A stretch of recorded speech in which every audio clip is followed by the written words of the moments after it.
মামলা না করে আমরা এখান থেকে সরছি না।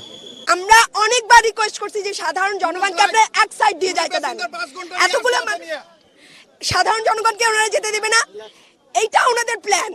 এইটা প্ল্যান করে ওনারা এই যে সাধারণ জনগণকে ক্ষিপ্ত করে তারপর হচ্ছে আমাদের উপরে সেই 2 ঘন্টা ধরে বলতেছে ওনাদেরকে, ওনারা ওই সামনে জিজ্ঞেস করেন যে লাশের গাড়িটা যেতে দেন, সাধারণ মানুষদের যেতে দেন।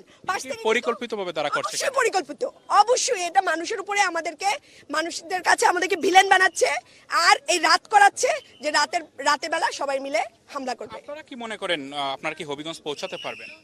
আমরা তো হবিগঞ্জ যাবই। শুনেন, একটা ছেলের চোখ, আপনার ছেলে মেয়ে আছে, আপনার সন্তানের যদি চোখ হারা যেত কেমন লাগতো? এটা আমাদের দায়িত্ব। আমার ছেলের বয়সী ছেলেটা, তার চোখ গেছে, সে বিচার পাওয়ার অধিকার রাখে। আমরা বলছি মামলা দিয়ে আমরা চলে আসবো। আমরা ন্যায়সঙ্গত কাজটা করতে চাচ্ছি। আমরা এখান থেকে মামলা না দায়ের করে কেন যাব? কারণ তারা তো আসামিদেরকে বের করে দেওয়ার সুযোগ দিচ্ছে। পুলিশের উচিত ছিল আমাদেরকে সেখানে মামলা করতে যাওয়ার সুযোগ করে দেওয়া, কিন্তু সেটা না করে তারা সন্ত্রাসীদের। মাহমুদ যে অভিযুক্ত করছেন তারা মাহমুদ বলছেন যে 2024 সালে আন্দোলনের সময় যেভাবে পুলিশ লেলিয়ে দেওয়া হয়েছে আবার সেটার পুনরাবৃত্তি হচ্ছে, আপনি কি মনে করছেন? একই চরিত্র তো আমরা দেখতে পাচ্ছি, রাজনৈতিকভাবে ব্যবহার করা হচ্ছে পুলিশকে। আমরা তো কখনোই ভয় পাই নাই, কারণ আমাদের 14 সভায় চলে গিয়েছে, আমরাও শহীদ হতে প্রস্তুত আছি। তো প্রবলেমটা হলো বাংলাদেশের কি তারেক রহমান সন্ত্রাসী রাজত্ব চালাবে নাকি উনি গণতান্ত্রিকভাবে বাংলাদেশ চালাবে? আপনার কি মনে হয়?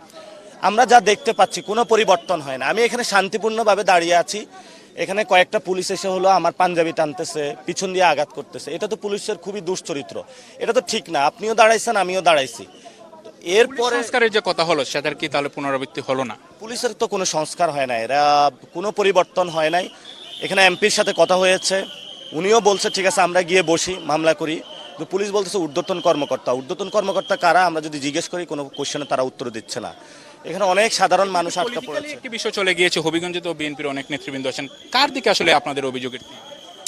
এখানে তো জিকে গউস ভাই আছে, দীর্ঘদিন উনি এখানে একটা রাজত্ব করছেন, এটা তো কারো অদেখা জিনিস না। এখানে মিডিয়া থেকে শুরু করে কেউ কথা বলতে পারে না। এখানে আমরা যেখানে আছি এখানে 144 দ্বারা জারি হয়নি, রাস্তা পুলিশ বেআইনিভাবে আটকিয়েছে। গউসের সাথে কি আপনার কোনো কথা হয়েছে কিনা? আমাদের টিমের কথা হয়েছে। তিনি কি আশ্বাস দিলেন? আমি এটা বলেছিলাম বাংলাদেশের কোনো সন্ত্রাসীর সাথে আমি কথা বলবো না। তবে আজকে যেটা করলো এই সরকার, যে অগণতান্ত্রিক প্রক্রিয়ায় রাষ্ট্র চালাচ্ছে, জনগণের 70% রায় তারা অস্বীকার করেছে, এটার প্রমাণ দিচ্ছে তারা পুলিশকে ব্যবহার করে।